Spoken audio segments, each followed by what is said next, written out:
Vem cá, você é do time de pessoas que quando escuta a expressão viagem de férias, já começa a viajar ali, já começa a fazer planilha de custo na sua cabeça, já começa a pensar no que levar, já começa a se imaginar lá. Quem sabe pegar uma praia no Rio de Janeiro, pé na areia, caipirinha, água de coco. Quem sabe viajar no Canadá, se você gosta de um friozinho. Ou então, se você é mais animada, aquele verãozão da Europa. Hein? Legal, eu sou desse time também. Eu faço mais os planos na minha cabeça do que vou. Mas tô com vocês. Só que quem fez isso recentemente deve ter se frustrado bastante, né? A gente viu que o Canadá acabou de bater o seu recorde histórico de calor. Chegou a 49,6 graus Celsius. O frio aqui no Rio de Janeiro foi histórico.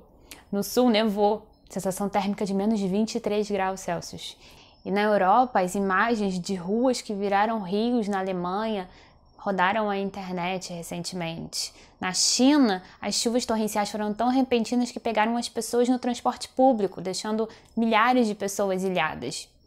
Esses fenômenos todos parecem desconexos, mas eles são sintomas de um mesmo fenômeno: as mudanças climáticas.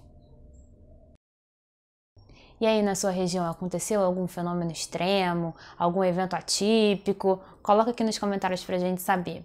Bom, a gente recebeu aí uma pergunta de uma colega nossa, um pouco desinformada, perguntando o seguinte: há aquecimento global? Como? Estou indo a Paris agora, meu amor, para fugir do frio de Rio de Janeiro. Explique isso, como pode estar tão frio se o planeta está aquecendo? Bom, para responder a dúvida da nossa colega, a gente precisa primeiro entender como é que funciona o clima. A gente sabe que a gente recebe energia do Sol.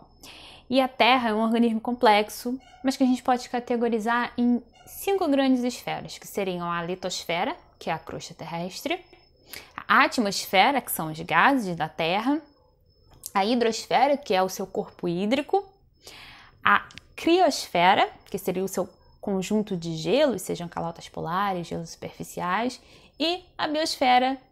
Aqui vocês têm um exemplo de biosfera falando com vocês.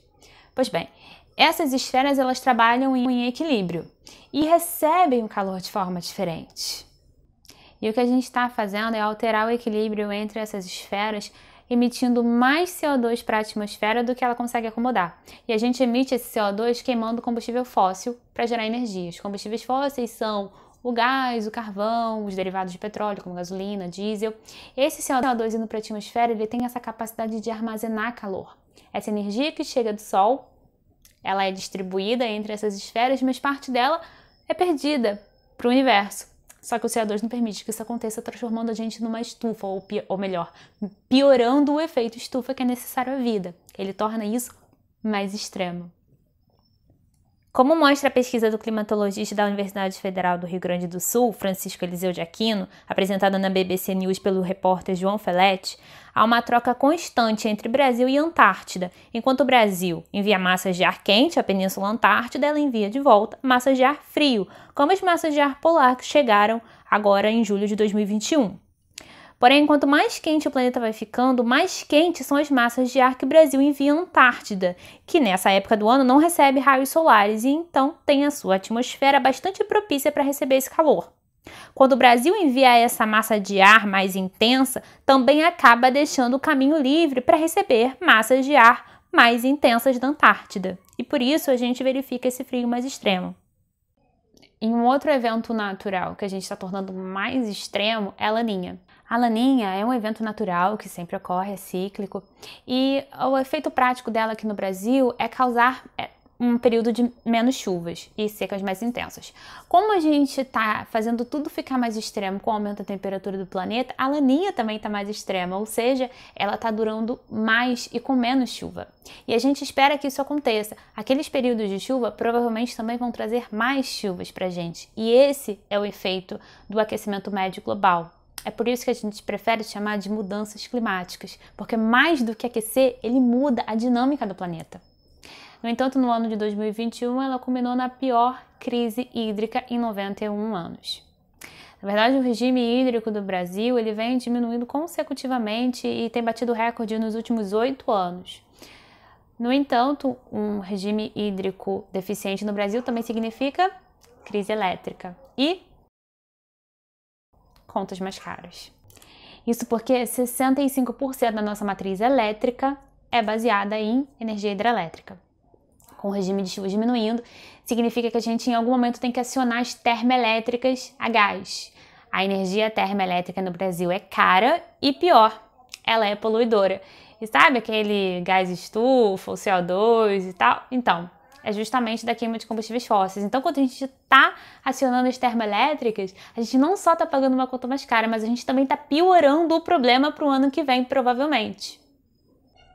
Acontece que esse mecanismo das esferas que eu falei antes, ele já foi perturbado. A gente já está com uma concentração alta de CO2 na atmosfera e mesmo que a gente parasse de queimar combustíveis fósseis agora, esse vídeo viralizasse, todos os líderes do mundo resolvessem ouvir esse apelo, a gente ainda vai sofrer os efeitos das mudanças climáticas por mais alguns anos. E aí, nesse cenário de incertezas climáticas, é importante a gente ter uma matriz limpa, sim, mas uma matriz limpa com energia resiliente também. Energia resiliente é aquela que consegue produzir mesmo em condições adversas do clima. Sem chuva, sem vento, sem sol.